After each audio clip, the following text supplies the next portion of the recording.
your Senator, AlFranken.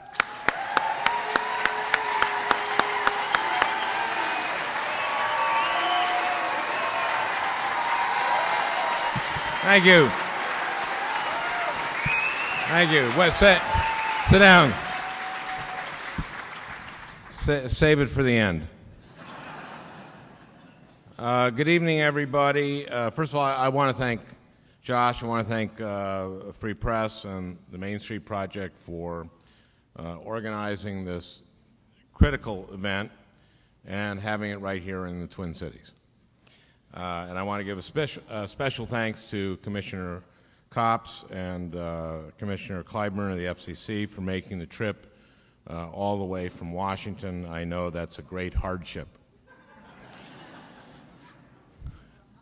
I believe that net neutrality is the First Amendment issue of our time.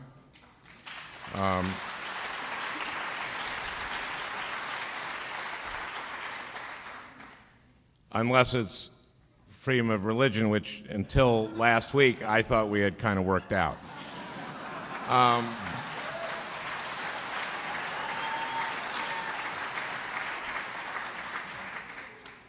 Today, a blog can load as fast as the Wall Street Journal, and if the blog is good, it can get more traffic than any media conglomerate. But if bigger companies can pay for faster priority internet access, that blogger no longer has a shot. And these big companies know that when they pay for access, they win. They want preferred treatment on the internet, like the preferred treatment they get in the rest of their lives. You know, the chief technology officer for Bell South, he compared the internet to airline tickets. He said this: I can buy a coach standby ticket or a first-class ticket. And he thinks that's what the internet should be like, too. Well, I don't think we should make small businesses buy a first-class ticket to sell their goods online.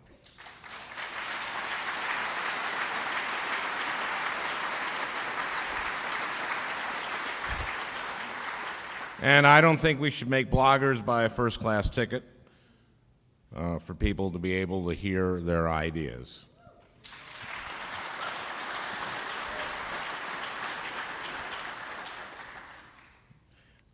As many of you have heard, just a few weeks ago, Google and Verizon announced that they had developed a policy framework that would protect net neutrality. Well, first of all, they wrote the framework so that it wouldn't apply to wireless internet services. This means that the net theoretically would be neutral at home or some homes, but not on a wireless network or when you're on the phone. And gosh, that's not too big a deal. Whoever heard of using the internet on your phone? The folks at Google and Verizon also wrote their framework so broadly that it would probably allow companies to pay for faster access for themselves, even on the wireline internet. They left a huge loophole for what they call managed services, and then they want us to tie the hands of the FCC when it comes to regulating these services. Any internet service provider could decide to open up a fast lane internet of only certain websites or web applications, and if the FCC had a problem with it, Google and Verizon's plan has empowered them to, get this, publish a report. But there's an even bigger issue here, and it's that when government does not act, corporations will. And unlike government agencies, which have a legal responsibility to protect American consumers, the only thing corporations care about,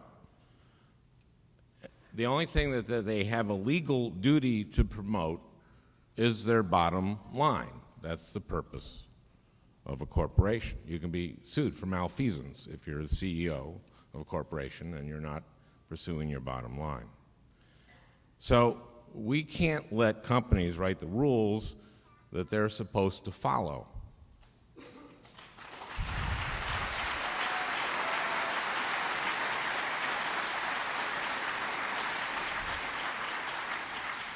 Because if that happens, those rules are going to be written only to protect corporations.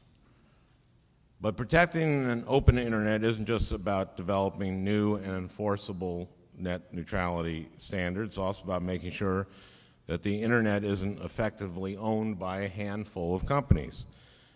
That's why I believe that preventing media consolidation is a big part of the fight for a free and open internet.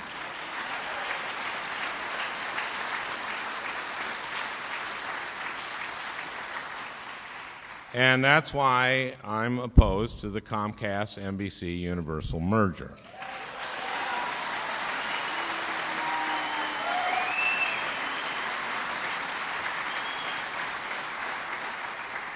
Because when the same company owns the programming and runs the pipes that brings us the programming, we have a problem. And if this merger is allowed to go through, we have a problem. Comcast is the nation's largest wireline internet service provider and the nation's largest cable provider. And the two companies together own it's not just NBC, it's not just CNBC and Bravo, it's 35 networks, cable networks. And they will be able to charge, Comcast will be able to charge as much as it wants for NBC and for those other 35 stations, be able to take what they charge, they'll have to pay for it themselves by taking it from one pocket and putting it into their other. But you'll pay for it. And every other cable provider will pay for it. And so everybody's cable bills will go up.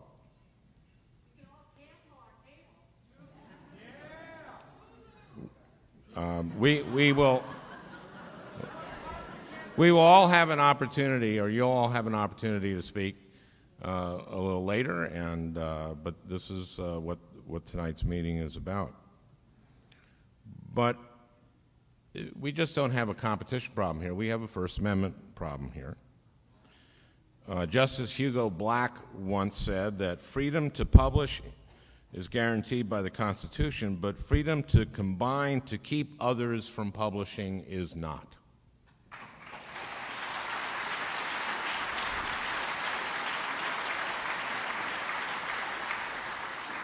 Justice Black said, if anything, the First Amendment advised against these kinds of mergers. Yet, if this merger goes through, NBC and Comcast will have an unparalleled ability to keep others from publishing. And it will mean a poorer marketplace and a poorer marketplace of ideas for everyone. So I'd just like to say to Commissioners Copps and Clyburn, I urge you to oppose any and all efforts to undermine net neutrality or impede the flow of information, and I urge you to oppose the Comcast-NBC merger. And let me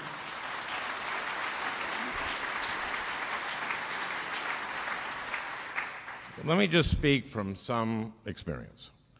Some of you may know that before I went to the U.S. Senate, I did another line of work. And part of my work history was working for NBC, and I loved it, and I loved NBC. And people at NBC are great. At one point in the late 80s, NBC and CBS and ABC, the networks, wanted to get rid of the FinCEN rules, that's financial syndication rules, which prohibited the networks from owning their own programming so that they wouldn't favor their own programming. Well, the network said, we need you to get rid of these FinCEN rules because we have all this competition from cable. So what did they do? They testified saying we would never favor our own programs. Why would we do that? We're in the business of getting ratings. We're just going to pick the very best shows, whoever produces them. Well, as soon as FinCEN was rescinded, boom, it was in their interest, in their financial interest, to put their own shows on in the best time spots and to produce their own shows. So ABC was bought by Disney, because Disney was a studio and now could put its own shows on. And CBS was bought by Viacom, which is Paramount, because Paramount could now put its own shows on. And NBC ended up merging with Universal, and Fox was Fox. And it took a matter of a couple years from NBC to have 62% of its programming have NBC ownership. And I saw this happen. I saw what happened. Independent producers went from providing 50% total independence, from providing 50% of nonfiction written programming to 2%. And you saw this concentration. Disney, ABC, Viacom, CBS, NBC, Universal. If Comcast is allowed to merge with NBC, it will not be long before Verizon or AT&T say, you know what, we better buy Disney, ABC. We better buy CBS, Viacom. And what you're going to have is a handful of companies that own all the programming and provide all the internet service. So a handful of companies will have their hands on all the information that all of us get. And that is very, very dangerous. And all of these companies will have interests that are absolutely aligned. And this is extremely dangerous. So I hope I get a chance to work with the commissioners on these subjects. I think tonight's whatever we call this town meeting or forum is a good start here and helpful for them. And I want to thank you all for coming and for having me. Thank you.